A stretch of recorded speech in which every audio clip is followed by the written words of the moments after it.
देखो प्यारे विद्यार्थियों, स्मार्ट रिवीजन कैसे किया जाता है। मैं हमेशा कहता हूं आप लोगों को स्मार्ट रिवीजन कीजिए, हार्ड वर्क मत कीजिए।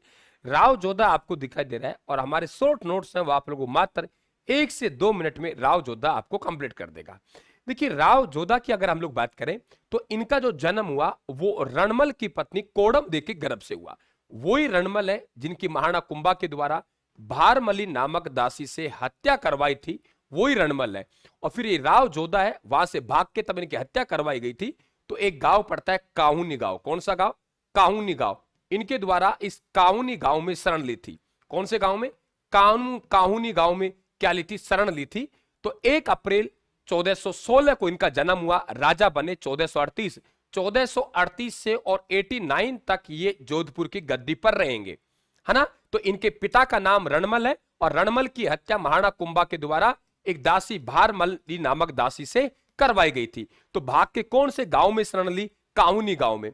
अब मेवाड़ मारवाड़ के संबंध खराब हो गए, तो मेवाड़ मारवाड़ संबंधों को पुनः स्थापित करने के लिए दोनों रियासतों के मध्य एक आवल बावल की संधि होगी। आवल बावल की संधि ध्यान रखें, आवल बावल की जो संधि हुई वो मेवाड़ व मारवाड़ के मध्य होगी। आवल बावल इसलिए कहते हैं क्योंकि वो जो संधि है, आवल बावल की संधि इसलिए कहते हैं, वो संधि है वो मारवाड़ और मेवाड़ की सीमा का निर्धारण किया। आंवला और बबूल के पेड़ लगाए थे, इसलिए हम क्या कहते हैं? उन्हें आवल बावल की संधि कहते हैं। इसलिए क्या कहते हैं?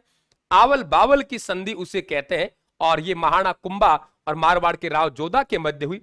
राव जोधा ने अपनी बेटी जिनका नाम है श्रृंगार देवी, उस श्रृंगार देवी का विवाह कुंभा के पुत्र है, उनका नाम क्या है? रायमल, रायमल के साथ किया गया था। तो आवल बावल की संधि मारवाड़ के राव जोधा, मेवाड़ के महाराणा कुंभा, मारवाड़ के राव जोधा ने अपनी बेटी श्रृंगार देवी का विवाह मारवाड़ के महाराणा कुंभा के बेटे रायमल से किया गया था।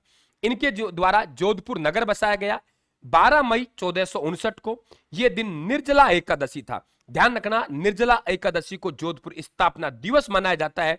जबकि ध्यान रखें, बीकानेर स्थापना दिवस की बात करेगा तो बीकानेर स्थापना दिवस अक्षय तृतीया को मनाया जाता है।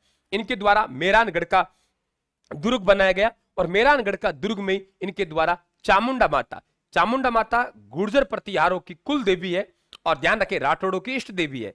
नागणेची माता राठौड़ों की कुल देवी है ना। तो ध्यान, कुल देवी राठौड़ों की नागणेची माता, इष्ट देवी चामुंडा माता, क्योंकि चामुंडा माता कुल देवी किनकी है? गुर्जर प्रतिहारों की। तो उनका मंदिर भी इन्होंने बनवाया। इनके राजधानी मंडोर थी, उस मंडोर से जोधपुर लाए क्योंकि मेहरानगढ़ का किला बन गया।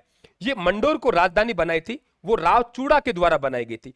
राव चूड़ा को गुर्जर प्रतिहारों ने अपनी बेटी लीला दे का विवाह करके मंडोर दहेज में दिया था। उस दिन से मंडोर राठौड़ों की राजधानी बनी और मंडोर से जोधपुर राव जोधा लाया था। इनकी रानी है जासम के दे के द्वारा रानी सागर तालाब का निर्माण करवाया। राव जोधा के बाद जो गद्दी पर बैठेंगे उनका नाम है राव सातलदेव।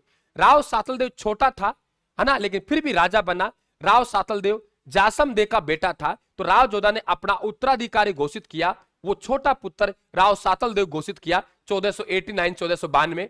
ये राव सातलदेव वही है जिनके समय गुड़ला त्योहार या गुड़ला नृत्य प्रारंभ होता है। इन्होंने मल्लू खां से एक लड़ाई लड़ी थी और उस लड़ाई में ही ये मृत्यु को प्राप्त हुए, जिसे इतिहास में कौसाना का युद्ध कहते हैं।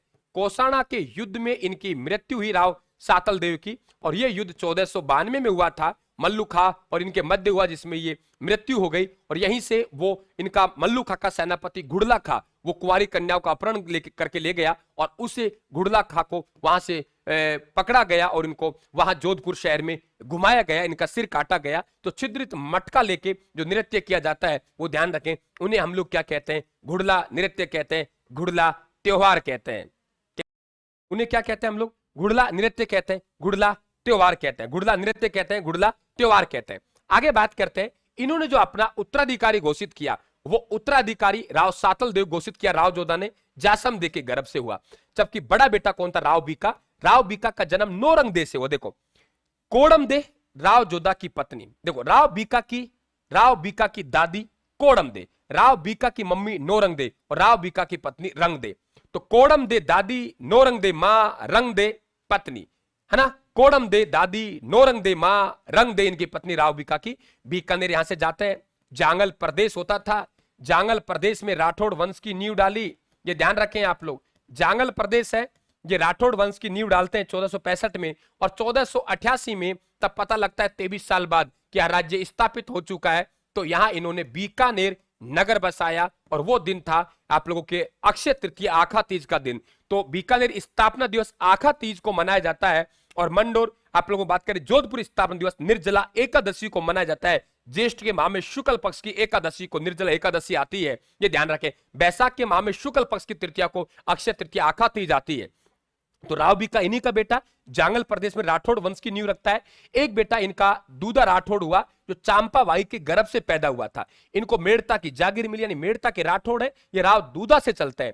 तो मीरा के दादा थे तो राव दूधा थे, मीरा के दादा थे तो राव दूधा थे, और मीरा के पड़ दादा थे तो राव जोधा थे, मीरा के पड़ दादी थी तो चांपा बाई थी। तो आप बिल्कुल, और ये प्रतिज्ञा बैच है आप लोगों के प्रतिज्ञा 01, प्रतिज्ञा 01 तो ऐप पे चल रहा है, प्रतिज्ञा 01 ऐप पे है आप लोगों के राजस्थान के क्लासेज के मोबाइल एप्लीकेशन पे। बहुत शानदार बैच है, स्टडी मटेरियल टेस्ट वगैरह सब यही हम दे रहे हैं आप लोगों को, घर पहुंच रहा है स्टडी मटेरियल। और 012 है ये यूट्यूब पे चल रहा है, और इस बैच की जो टाइमिंग है वो बिल्कुल आप लोगों आराम से फ्री रहते हैं 9:30 से 11:30। बिल्कुल कंटिन्यू उपस्थित रहिए। प्रतिज्ञा बैच यूट्यूब पर निःशुल्क चल रहा है, दृढ़ संकल्प बैच है जिसका उद्देश्य साथियों सिलेक्शन है। तो धन्यवाद सभी को।